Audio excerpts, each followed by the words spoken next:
Assalamualaikum warahmatullahi wabarakatuh. Perkenalkan, nama saya Danang D. Febrianto.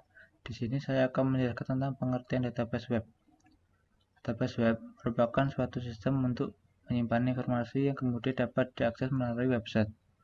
Pada tingkat yang paling sederhana, web database merupakan satu atau beberapa kumpulan tabel yang berisi data. Masing-masing tabel memiliki fitur berbeda untuk menyimpan berbagai jenis informasi, username, password, dan detail informasi lain yang dimiliki semua anggotanya, secara dinamis berinteraksi dengan halaman web. Web database dapat digunakan untuk berbagai tujuan. Sebagai contoh, Content Management System atau CMS pada umumnya menggunakan web database untuk menyimpan informasi seperti username, password, dan juga komentar. Selanjutnya, sejarah database web tahun 1960. Dari awal penggunaan komputer, penyimpanan dan manipulasi data merupakan fokus utama aplikasi. Charles Bassman di perusahaan General Electric mendesain generasi pertama DBMS yang disebut penyimpanan data terintegrasi atau Integrated Data Store. Pada akhir tahun 1960-an, IBM mengembangkan sistem manajemen informasi DBMS. IMS dibentuk dari representasi data pada kerangka kerja yang disebut model data hierarchy. Dalam waktu yang sama, hasil kerja sama antara IBM dengan perusahaan penerbangan Amerika mengembangkan sistem SABRE. Sistem SABRE memungkinkan user mengakses data yang sama pada jaringan komputer. Tahun 1970, Edgar Koch di laboratorium penelitian di Sanjo mengusulkan suatu representasi data baru yang disebut model data relasional. Tahun 1980, bahasa query SQL dikembangkan untuk basis data relasional. Program yang digunakan untuk eksekusi bersamaan dengan basis data disebut transaksi. User menulis programnya dan bertanggung jawab menjalankan program secara bersamaan terhadap DBMS. Pada tahun 1990, penelitian di bidang analisis data meliputi bahasa query yang powerful, model data yang lengkap, dan penekanan pada dukungan analisis data yang kompleks semua bagian organisasi.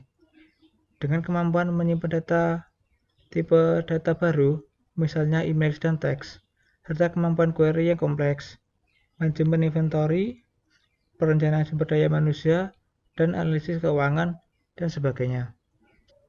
Sekian penjelasan dari saya, kurang lebihnya mohon maaf. Wassalamualaikum warahmatullahi wabarakatuh. Assalamualaikum warahmatullahi wabarakatuh.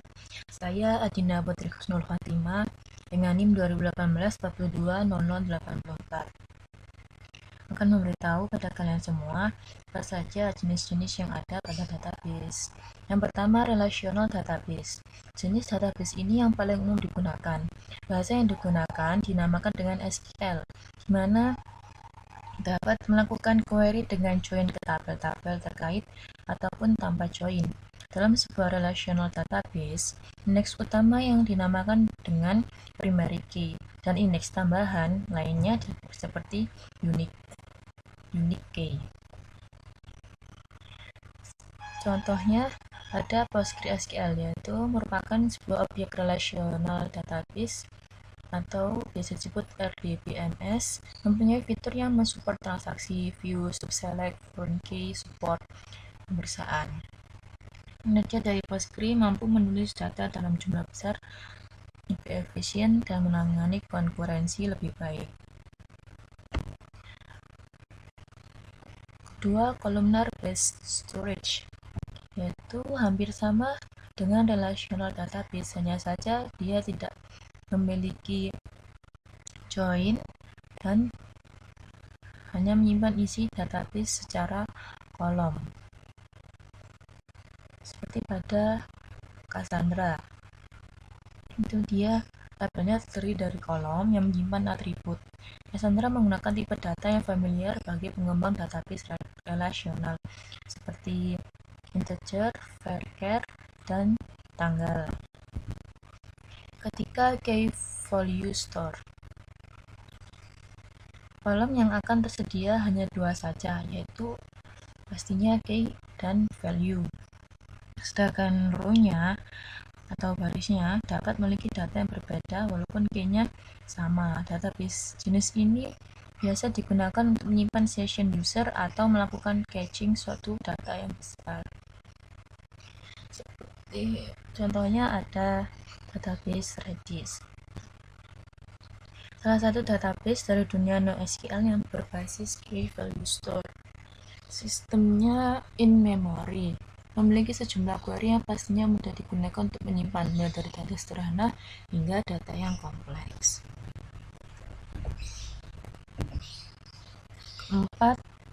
Document based storage, yaitu database yang satu ini menyimpan semua datanya dalam bentuk JSON, memiliki sebuah field yang berisi daftar review atau sebuah tabel pertanyaan tapi memiliki sebuah field yang berisi jawaban. Contohnya CouchDB merupakan salah satu database NoSQL berbasis dokumen yang dirancang untuk berada di lingkungan kerja dunia website untuk melakukan replikasi dan sinkronisasi database. Kelima, Search Engines Database. Database ini memiliki full text search, text analyzer, recommendation system, dan yang lain-lain. Kecepatan yang diberikan untuk melakukan pengambilan dokumen sangatlah cepat.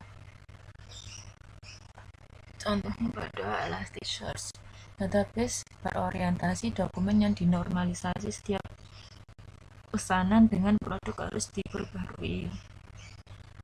Dengan kata lain, merancang pemetaan dan menyimpan dokumen sedemikian rupa sehingga dioptimalkan untuk pencarian dan pengambilan. 6. Embed database. Biasanya jenis database ini ditanamkan di dalam device yang ingin memiliki storage yang lebih canggih, seperti pada Android, untuk menyimpan semua data secara lokal terlebih dahulu sebelum disinkronisasi dengan database pusat. Pada SQLite, sebuah program mandiri digunakan untuk mengeksekusi query dan manajemen file basis data. Ada definisi data, tabel, indeks, dan data. 7. Hadoop-based database. Sebuah sistem terdistribusi yang dapat menjalankan MapReduce jobs melalui sistem Hadoop-based database.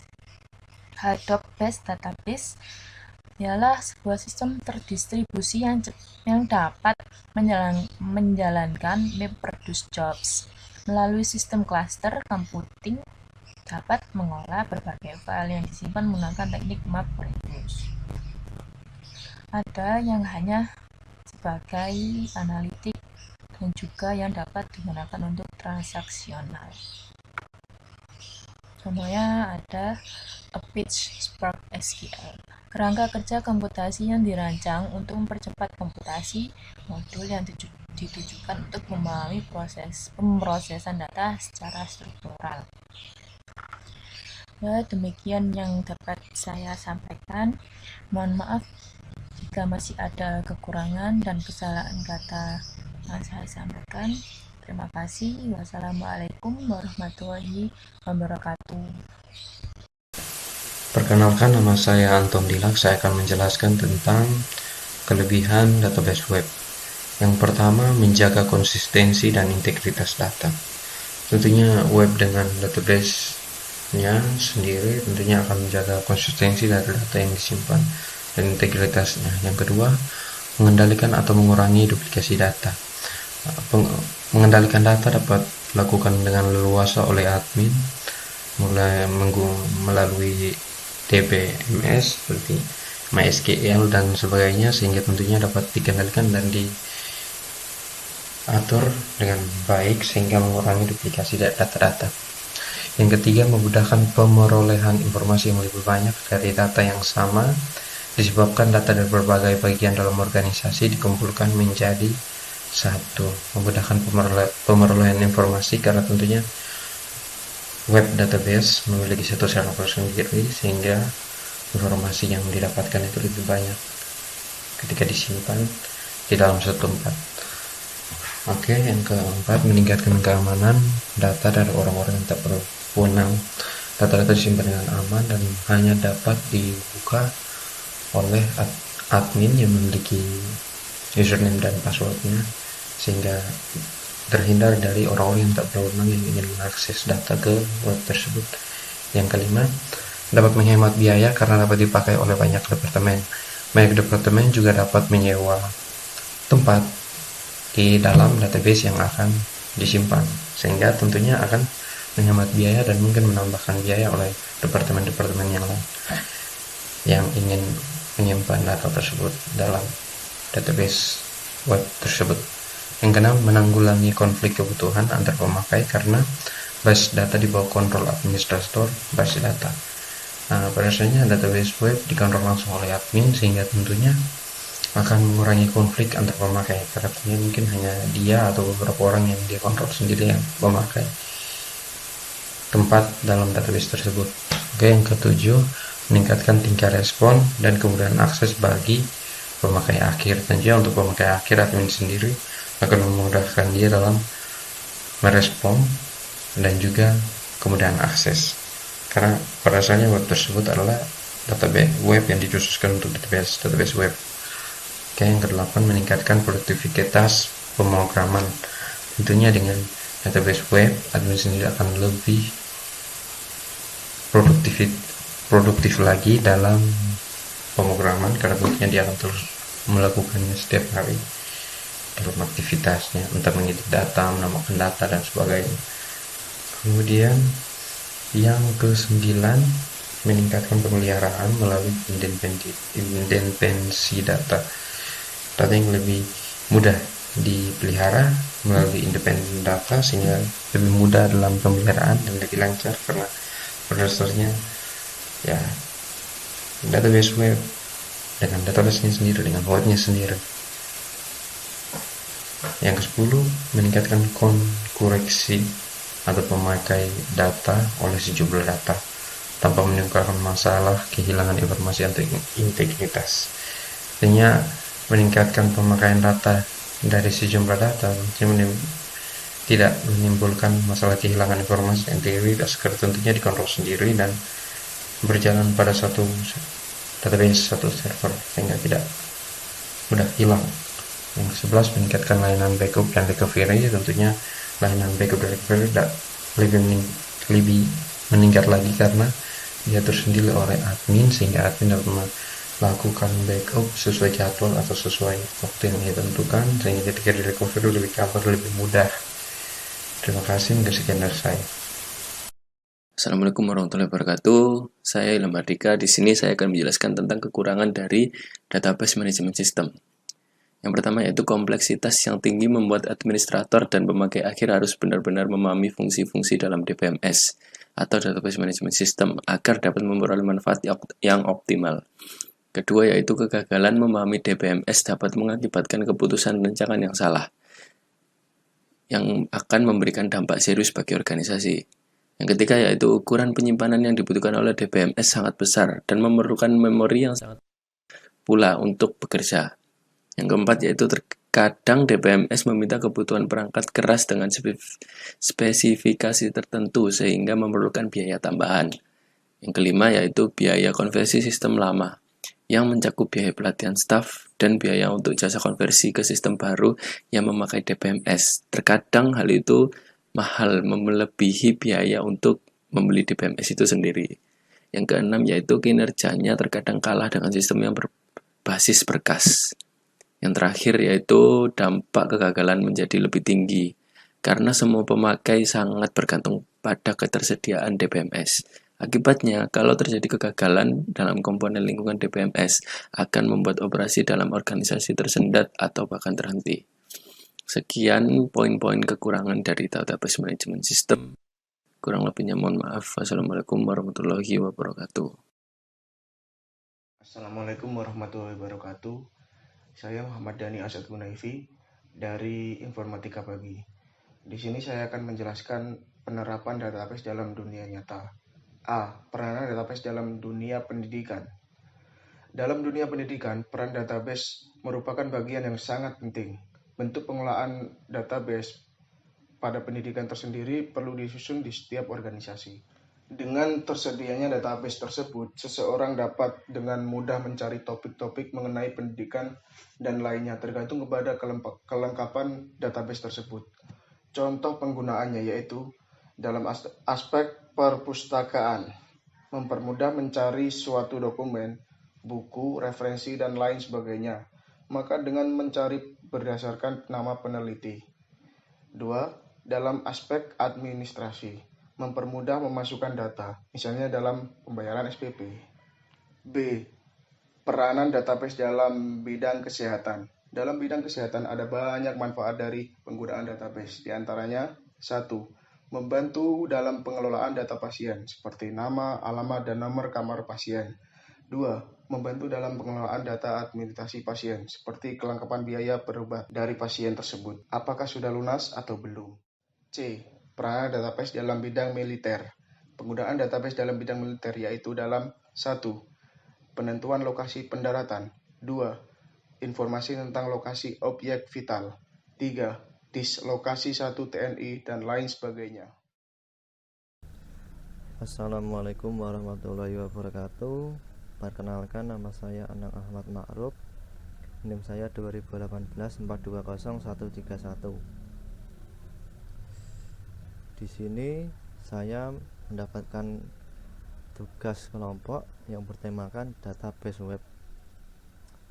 Oke, saya akan menjelaskan penjelasan selanjutnya dari teman saya yang tadi sudah dijelaskan, yaitu mengenai peranan database. Di sini saya melanjutkan peranan database dalam bidang pertanian.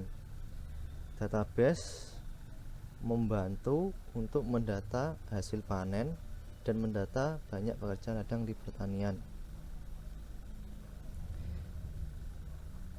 Pengelompokan jenis tanamannya berdasarkan jenis lahan. Pengelompokan jenis tanaman berdasarkan jumlah keping. Pengelompokan jenis pupuk yang sesuai dengan jenis tanaman. Mendata tanaman berdasarkan musiman. Dan alat bantu analisis spesial berbagai peneliti pertanian. Di sini pendataan tersebut akan menghasilkan. Assalamualaikum warahmatullahi wabarakatuh. Jadi di sini saya ingin menjelaskan tentang contoh HTTP.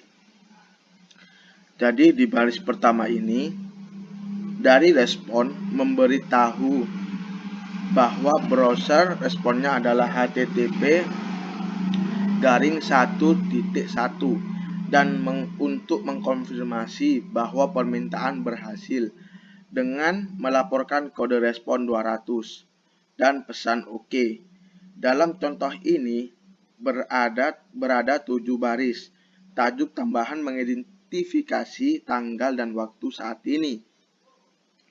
Perangkat lunak server web, tanggal dan waktu terakhir, halaman diubah menjadi tag entitas atau e-tag yang digunakan untuk caching. Instruksi ke browser tentang cara bagaimana permintaan dari dokumen, panjang tanggapan, dan tipe konten. Setelah baris kosong, sumber daya itu sendiri akan mengikutinya, dan kami hanya menampilkan beberapa baris pertama. Nah, di contoh kedua ini menggunakan get metode untuk meminta halaman HTML atau hook atau index.html dari server gona.cs.remit.edu.au dengan HTTP 1.1. Dalam contoh ini berada 4 baris. Header tambahan menentukan host, mengidentifikasi pengguna dan browser web, dan menentukan tipe data apa yang dapat diterima oleh browser. Permintaan biasanya dibuat oleh browser web dan mungkin menyertakan header lainnya. Nah, jadi di contoh ketiga ini menunjukkan bahwa bagaimana browser web berkomunikasi dengan server web untuk mengambil halaman buku utama ini. Ini klasik arsitektur 2 tingkat atau client server. Maksud saya ini klasik arsitektur 2 tingkat atau client dan server yang digunakan di web. Nah, jadi 2 arsitektur tingkat ini tempat browser web membuat permintaan dan server web merespon permintaan dari browser web. Nah, mungkin cukup itu saja yang bisa saya jelaskan. Kurang lebihnya mohon maaf. Wassalamualaikum warahmatullahi wabarakatuh.